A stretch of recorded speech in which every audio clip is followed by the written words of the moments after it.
Right guys, Willie Davidson here. Part 2 of my RC cars video. We're going to, as I said, we're going to do the rs4.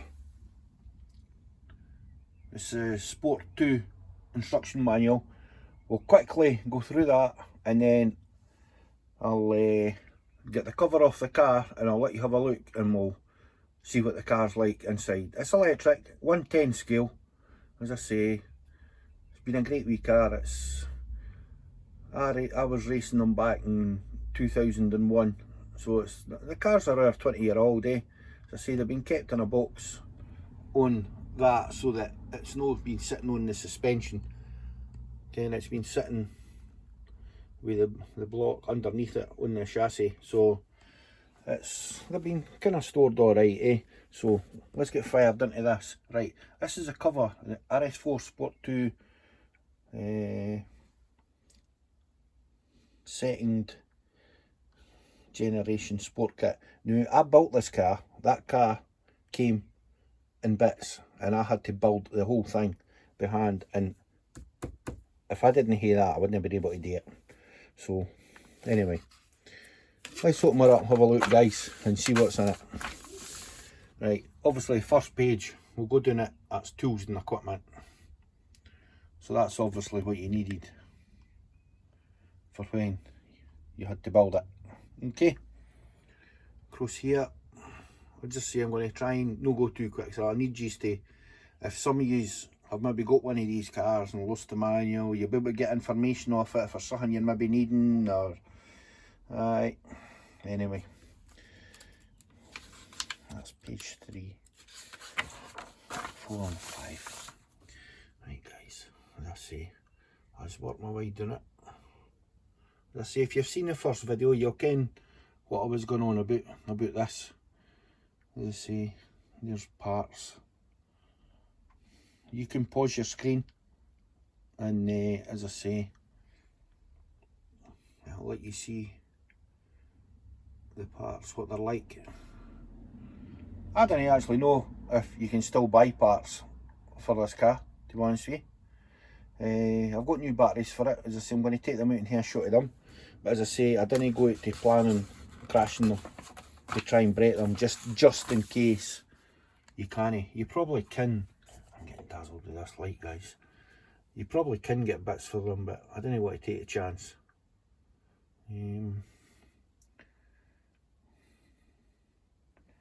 See, this is the start of the build.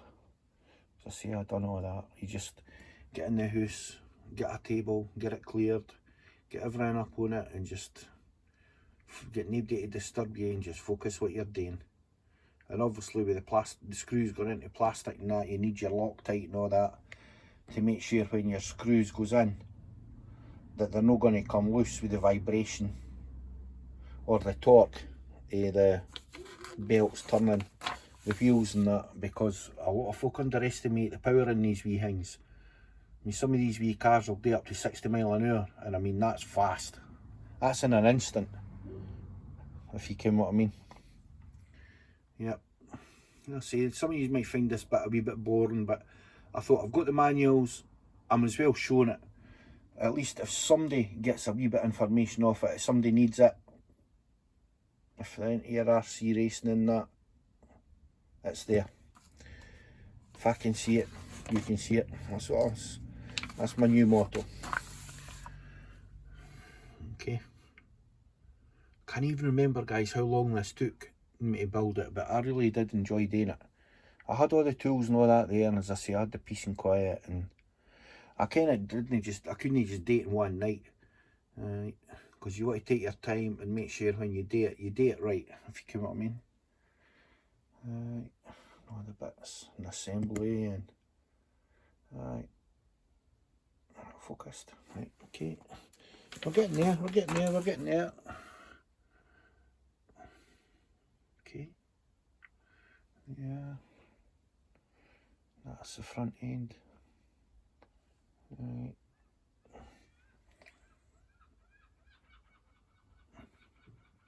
Okay. That one there. That one there. Yeah. Then you've got all your electronics to put on it to tune it up and set it. Now mind, this is old school, this stuff. It's not like your modern stuff. Never ever had a modern one, or Versnet, or had to bulge in, or whatever. Don't know if they're easier, or... I've seen on the internet guys buying them, and some of the cars are £1,000, £1,500, £2,000, eh? I mean, that's... It's no for me, guys. Quite happy. I think the maximum I spent there was £350 or something. Can't remember, it was that long ago, but I know they weren't cheap back then, but weren't cheap back then was £200, £300, £400 to a lot of people. There's the suspension. But as I say, these guys that done the serious racing and that, I dare say they spend the serious money. If you're going for the real competition, if you get what I mean. I mean, we raced them, and I enjoyed it. It was fun.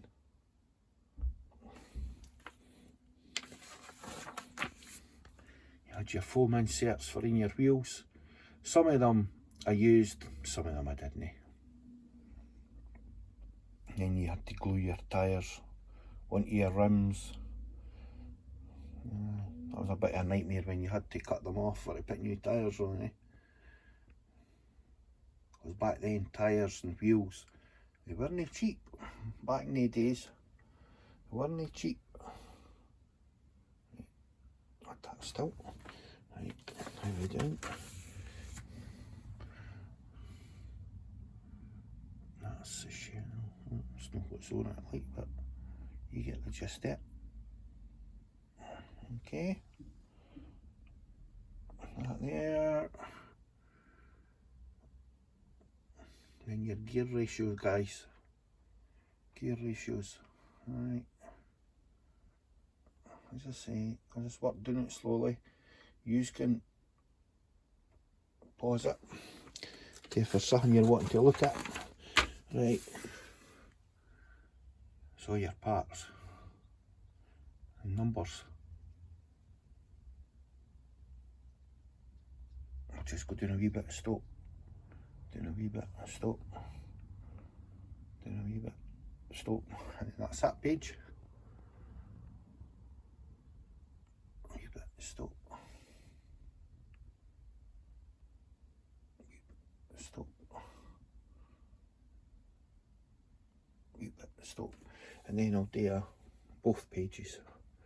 I don't know if that makes it too wee for you to read, guys, but that gives you the gist of what it looks like when you're opening the book, looking down on it. Alright, what we're left with, 24, that's the back page. Right, I'll go down inputting this information on this. I'm getting dazzled by that light. Get that away. Right, parts list, guys.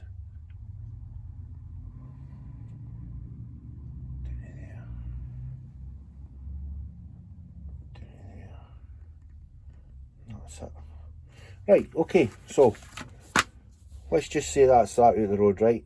You've seen that. So we'll put that out there, out the road, and here's the car. Right, got to change hands, guys, because I'm here to hold this. Right, so as you can see, what I'm going to do, I'm going to take it and put the wheels on the ground. Take it off its stand. A bit of foam, guys. Just a bit of foam, some duct tape. I've got black duct tape and I just put it around it. As I say, it's perfect to, as I say, get your car, sit it on it, keeps the wheels in there. See, if you've got a battery in that and you're messing about with it, doing settings of that, the wheels are, well, it's four-wheel drive, eh? Or if you want rear-wheel or front-wheel drive cars, the wheels aren't making contact with the ground, so the car will not take off, is what I'm trying to say. Right, one-handed. Let's get this off. As I say, that's the Porsche. The Porsche cell. What I used to do, guys, I may as well tell you this. See the front yet? Always takes a bashing. Let's have a look inside. Yeah, look, can you see that? See if it starts to crack or split. Alright, it's adding weight to your car, putting it on the shell.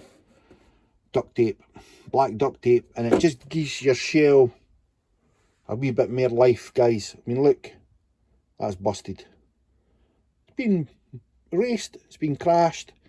The shells didn't last too long. Now, I don't know if your modern equivalent shells are thinner.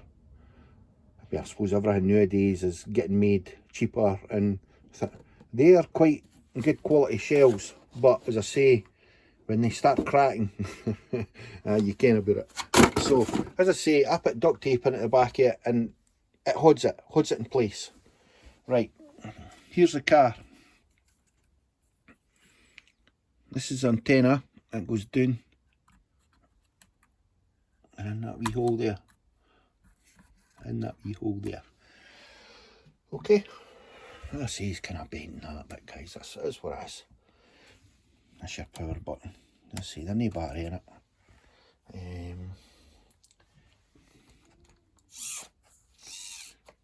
Let's have a wee look at the bolt neck, guys. You can tell that is quite a low car. It was lowered because it's safe for racing, and I've had that out on the road and that. See all wee stains and everything. You can see how it's all scratched. All scratched. But that's racing, that. As long as he didn't break. As long as he didn't break, guys. There's the bottom of the motor. Look at that. Look. Aye. But at least it's still whole. It's still whole, guys. Right. Get this out the road. Right. Don't know if you can really see, but do you get the gist of how low that is? Can you tell? No, not really. But aye, it's very low. But you need that for the handling, for the control and handling. I've got different sets of wheels for the cars, as I say. This one, I'll turn it around and I'll show you this bit here. That's where the transponder goes on this one for when you're racing. It's just like it's about that size. With something that goes down, you can put a pin in and it sits on there. So when you're racing and it goes round and you go over the start and finish, or whatever you want to call it, it tells you your lap time and that. As I say, that's your motor. I've got it wired.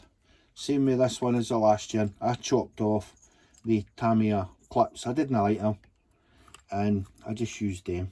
This one, yep. Let's see, it's old. Push that out the way.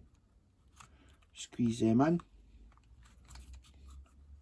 Come on, one-handed. Has it got to play? And that's where your battery goes, guys. In there. Try to take it so you see it. As I say, the battery goes in there. Okay. And that comes down.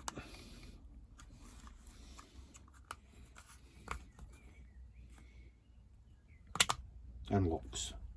And that clip, that bit there, squeezes back in. And then your battery cables comes out and up and onto these. Yeah, it works fine. Back then when I raced it, to be fair, the batteries I was using wasn't too great. Your races was between 4 and 5 minutes, and if your battery lasted, you were doing well, eh? But as I say, the boys with the fancy cars and that, they had the good batteries, so they were really lasting for today. Sometimes there was a couple of times that my batteries didn't have enough charge in them, so you'd go 3/4 of the way through the race, and as I say, your battery would die on you, and then you'd just be left on the track. Boys picking it up and taking it away and putting it to the side. But that's just the way it was, the way it was. This is HPI. It's an HPI car, as I say. I liked it. I've always liked it. It's quite light. As I say, it is. It's quite light. The front end, it's different to the Kyosho. As I say, see how the bumper's on this one. Can you technically see that? See the foam? You're all protected underneath, and then round and onto the top. Right. As I say, you can adjust this to go up and down for putting your shell in that on. As I say, I've got a truck shell up there, guys, that I use as well. And there's a Honda and obviously the Dodge Viper. The truck shell, well, the front of the lorry is about as aerodynamic as a brick, guys. So when you put it on the car, it's not got the same acceleration as the car shells because they're more aerodynamic, eh? So they've no, it's just not just quite as fast, eh?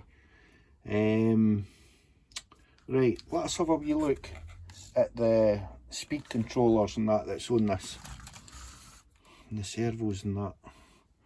I didn't really care if you can see that. What's that? Power. Let's try to get into them, guys. Power, pulse, speed control. As I say, it's got wee lights on it. As I say, got that, and